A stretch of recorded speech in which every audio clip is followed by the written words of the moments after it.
Geometria do vestibular da URGS de 2023, a gente tem uma relação de círculos tangentes. O que isso quer dizer? Vou olhar aqui para a circunferência tangente, que é a mesma ideia.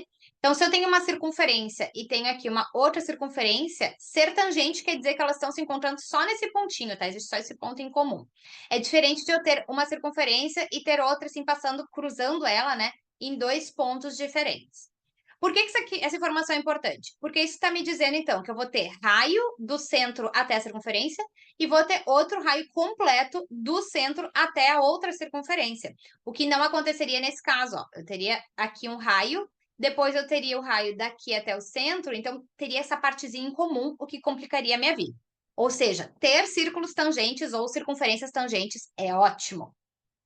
Além disso, a gente tem centros colineares. Então, quer dizer que quando eu marcar o centro dessa circunferência e o centro dessa daqui, ou dos círculos, né, que elas estão delimitando, eu vou ter uma linha reta que vai passar por eles todos. Aqui a gente vai olhar esse segmento, então, que passa por um centro, pelo outro e pelo outro. Isso aqui é uma garantia que o exercício me deu. Diz também que a gente tem semirretas RS, que tem origem no centro O do primeiro círculo, e elas são tangentes aos outros círculos. O que é ser tangente agora de reta com um círculo ou reta com uma circunferência?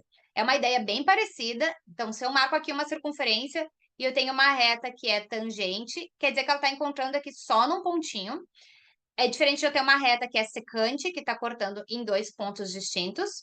E aqui a gente tem uma relação também dessa importância do raio, ó, porque eu tenho uma garantia que se eu pego o centro do meu círculo ou da minha circunferência e vou até a reta, isso vai ter exatamente um raio todo.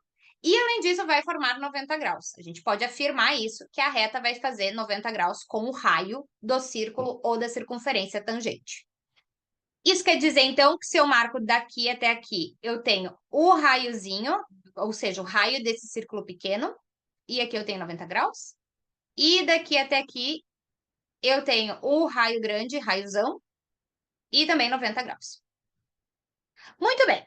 Está me dizendo que os dois círculos menores têm uma área igual a 1. Então, lembrando que a área de um círculo vai ser πr ao quadrado, ou seja, se a área depende só do raio, e esses dois círculos têm a mesma área, quer dizer que, obrigatoriamente, eles vão ter o mesmo raio, tá? Então, os dois vão compartilhar esse raio Rzinho, os dois vão ter esse mesmo Rzinho como raio.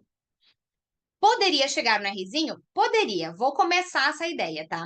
Se eu utilizo, então, que a área do círculo pequeno vai ser π rzinho ao quadrado, e eu sei que essa área é 1, eu posso dizer que 1 é igual a π rzinho ao quadrado.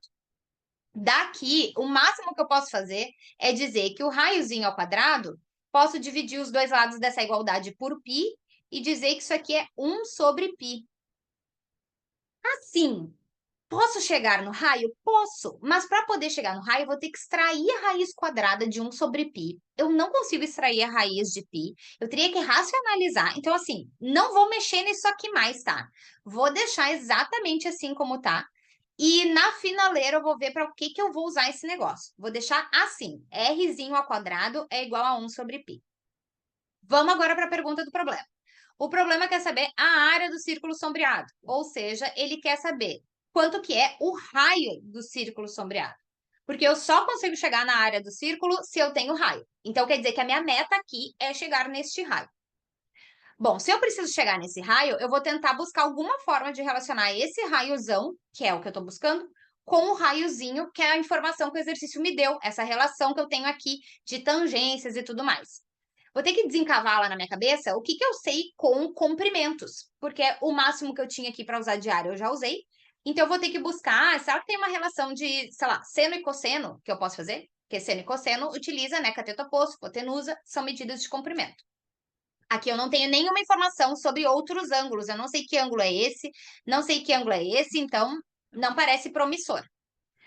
Posso buscar um Pitágoras? Posso, porque eu tenho um ângulo de 90 graus, mas para poder fazer o Pitágoras, eu teria que ter cateto oposto, cateto adjacente, hipotenusa, né? No caso aqui, não importa que é oposto e adjacente, mas eu precisaria dos catetos e da hipotenusa.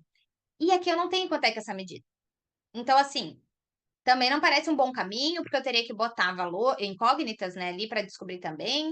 Então, tá meio complicado. Agora, o que eu posso observar que se formou quando eu fiz esses desenhos aqui? Eu tô vendo que aqui eu tenho um triângulozinho laranja e tô vendo que aqui existe um triângulo maior azul. E, bom, eu posso verificar, então, será que esses dois triângulos, eles são triângulos semelhantes? Será que existe uma relação de semelhança? Lembrando que ser semelhantes quer dizer que os ângulos internos desses triângulos têm que ser iguais e que vai ter uma proporcionalidade com os lados, né? Na medida que eu faço a razão do lado de um triângulo com o outro. Aí eu não sei se eles são semelhantes. Então eu não posso sair utilizando o que eles são e já fazendo essa proporcionalidade. O que eu vou buscar primeiro? Mostrar que eles são semelhantes. Então existem vários casos de semelhança, lado, ângulo, lado, tem muitas coisas, mas aqui eu vou direto para ângulos. Por quê? Porque eu não tenho medida desse lado aqui, então eu vou buscar, será que eu consigo provar que existe outro ângulo igual? Porque eu sei que um dos casos de semelhança é, se eu tenho dois ângulos iguais, o terceiro com certeza vai ter que ser igual, porque a soma dos ângulos internos é sempre 180 graus. Então, existe uma constante na soma dos ângulos internos. Um ângulo eu já sei que aqui é 90 e que aqui é 90. Então, se eu conseguir provar que existe algum outro ângulo igual, quer dizer que eles realmente são semelhantes. E sim, existe um outro ângulo igual, que é este ângulo aqui em laranja. Observem que esse ângulo laranja, ele está dentro do triângulo pequenininho, do laranja, e ele também está dentro do triângulo grande de fora. Então, se eu tiro esses dois triângulos, vou fazer eles separadamente aqui. Aqui eu tenho o ângulo de 90 graus, Rzinho, e o ângulo laranja, o ângulo rosa, aliás, que eu já vou marcar ali. E aqui o triângulo grande. Então, eu sei que este ângulo aqui é laranja. Meu Deus, rosa, esse aqui também é rosa. Então, eles são semelhantes. Uhul. Se eles são semelhantes, eu vou poder estabelecer a proporcionalidade aqui, porém, eu preciso de mais informação dos lados. Então, vamos analisar isso aqui melhor. Como eu já falei, isso aqui eu não tenho nenhuma informação, mas aqui, nesse segmento que eu marquei de início, eu sei que do centro da circunferência até a circunferência vai dar o raiozinho. Então, eu sei que isso aqui é raiozinho. Da circunferência até o centro, aqui também vai ter raiozinho. Do centro até a circunferência, aqui também é raiozinho. E da circunferência até o centro vai ser o raiozão, porque agora eu estou no círculo grande. Então, quer dizer que no meu triângulo pequenininho, eu vou ter essa medida aqui como hipotenusa, que é 2R. E no triângulo grande, eu vou ter essa medida toda aqui, que é 3R mais Rzão.